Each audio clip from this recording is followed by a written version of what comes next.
I'll talk about that in a minute. I'm so glad to be here with all of you today. Now, if I'm too loud, I'm the opposite of everybody else. I'm really, really, really loud. I had a speaking engagement. It was to all of our 310 UNOS staff members. It was last Thursday afternoon. And the speakers in our podium at work were right in front, and I get up, and it was kind of like that old Bose TV commercial where they heard the audio coming out, and their hair goes back, and they're back in their seats. That's what everybody in the first 3 rows did when I came to the microphone to start to speak. So my apologies, I'm loud. You can just kind of keep moving to the back of the room if you like. That's all right.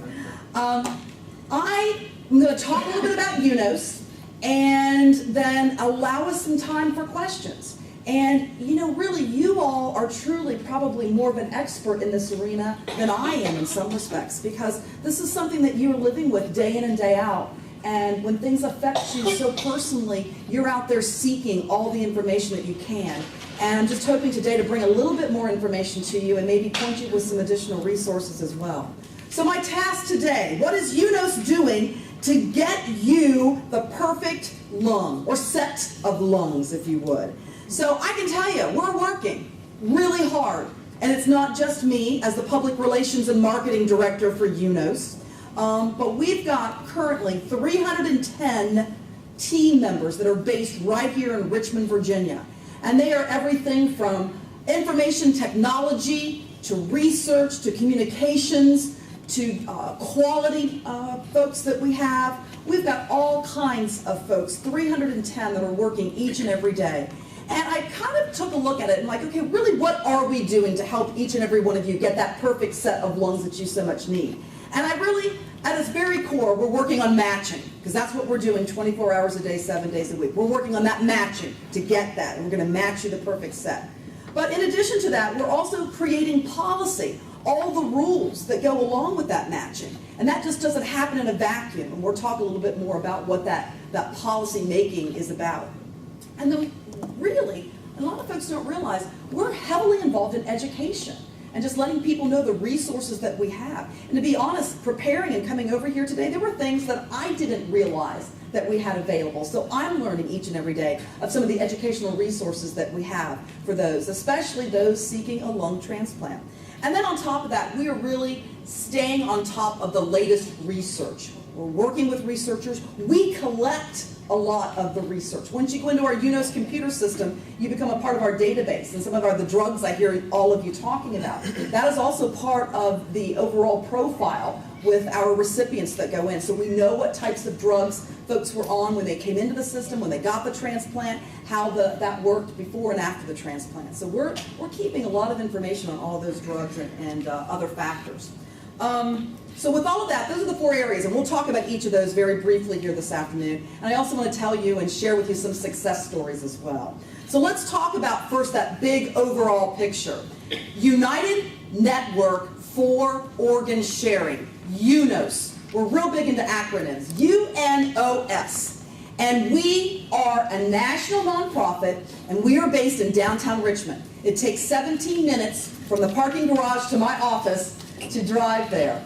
There's nothing else like us. UNOS is the unicorn. We are unique. There is no other organization in the country that does what we do.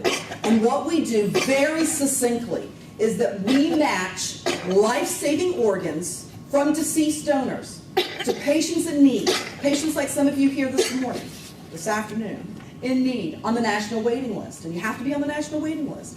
And we're making that match process happen 24 hours a day, 7 days a week. That's what we do, very, very simplistically. And we're doing it all across the country. So if you have friends that are in Atlanta and need a lung transplant, they're going to get those lungs. They're going to be matched through UNOS. If you have friends in California or Maine or right here in Central Virginia, that all happens through our nonprofit that just so happens to be based here in Richmond, Virginia. So a lot of people ask, well, that is so cool. I had no idea that the whole matching thing for everything, and it's not just lungs, but we also match all of the life-saving organs. So they're heart, lung, liver, kidney, pancreas, intestine. There are 6 life-saving organs, and we're matching all of those for everybody across the country. And the reason that Richmond came to be the headquarters of transplantation, the headquarters of UNOS, is because back in 1984, the federal government said that there will be no buying and selling of organs for financial gain. And if you go back to your mind, and I'm looking around, I think most of us were here in 1984. I know I was. 1984, kidney transplants were done on a fairly routine basis. But if you think about it, the lung transplants and the heart transplants, they were considered more experimental surgery.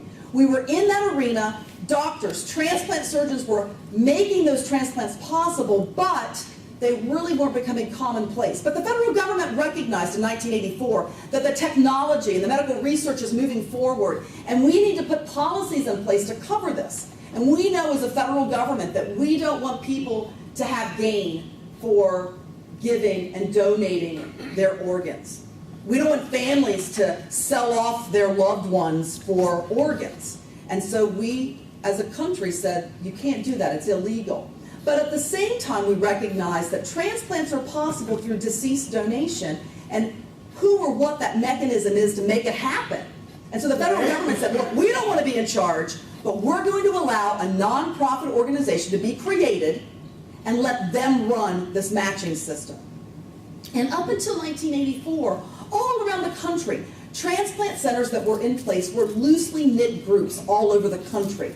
So you had quite a few of them here along the East Coast, Richmond being one, through Duke, and it would go up to Boston. And the transplant surgeons, primarily kidney, would call each other and go, hey, I need a kidney. I've got this type A person, it's a recipient, and I need this kidney. And they would call around trying to find it. Or the other way, hey, I've got a deceased donor, they're type AB, and we're willing to give it to someone. We just don't have anybody here who needs it.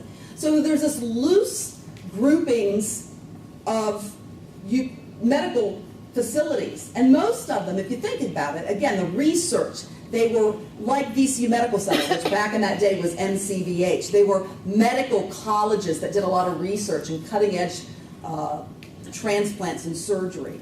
And they here was called the Southeastern Organ Procurement Organization, SEOPS. They're big into acronyms in transplantation. And there was one down in the Texas area and one further down in Florida.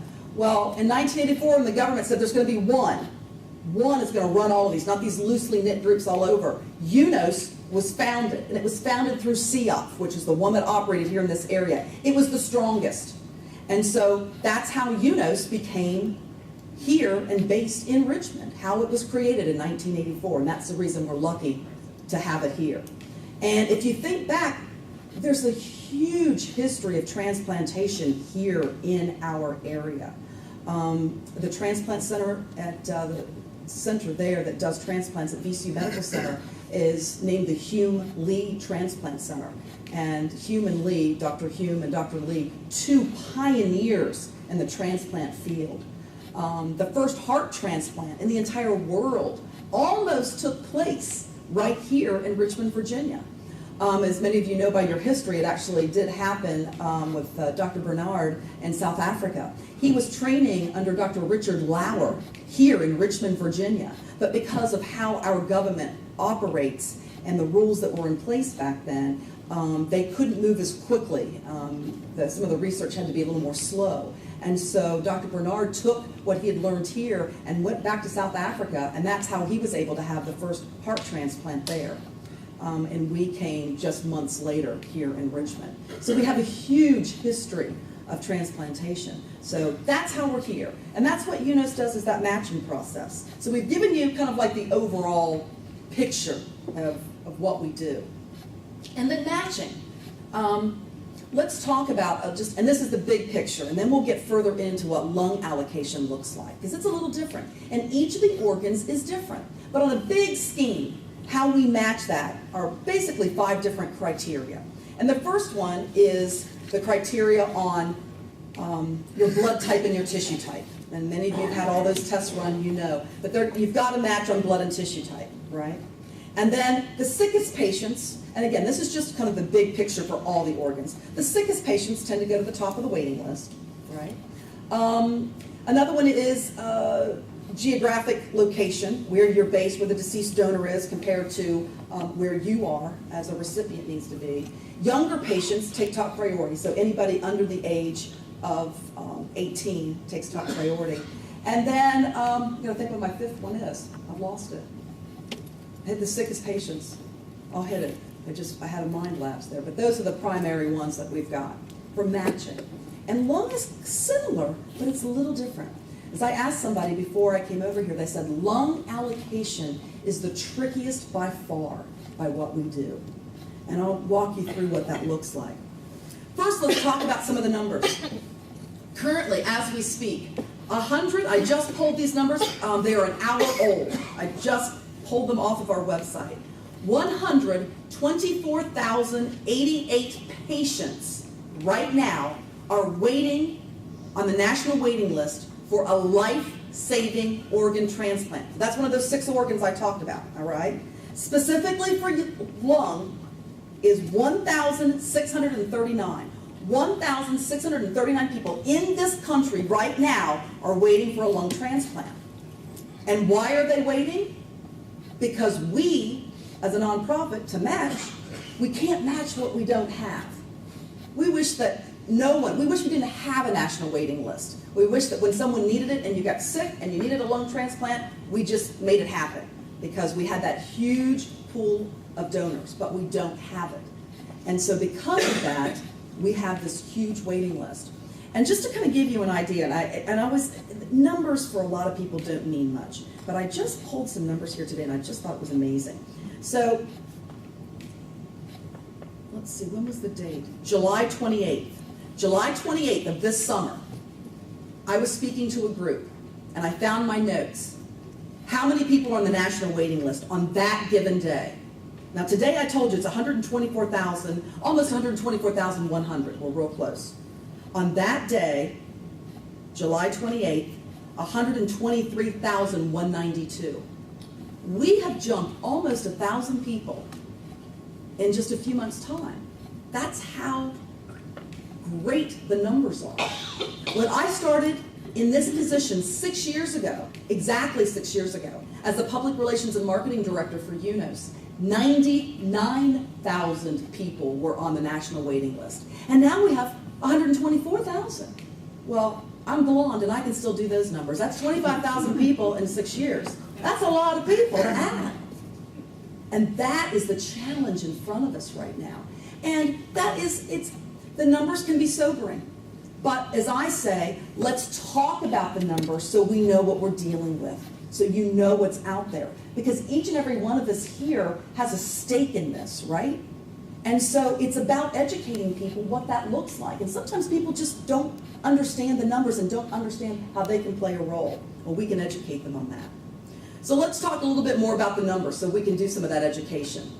If one person decides that they want and commit to being an organ donor, they can save 8 lives. You've got those 6 organs, well, you've got 2 kidneys, and you've got a double set of lungs if you split them up. So 1 organ donor, deceased donor, can save 8 lives.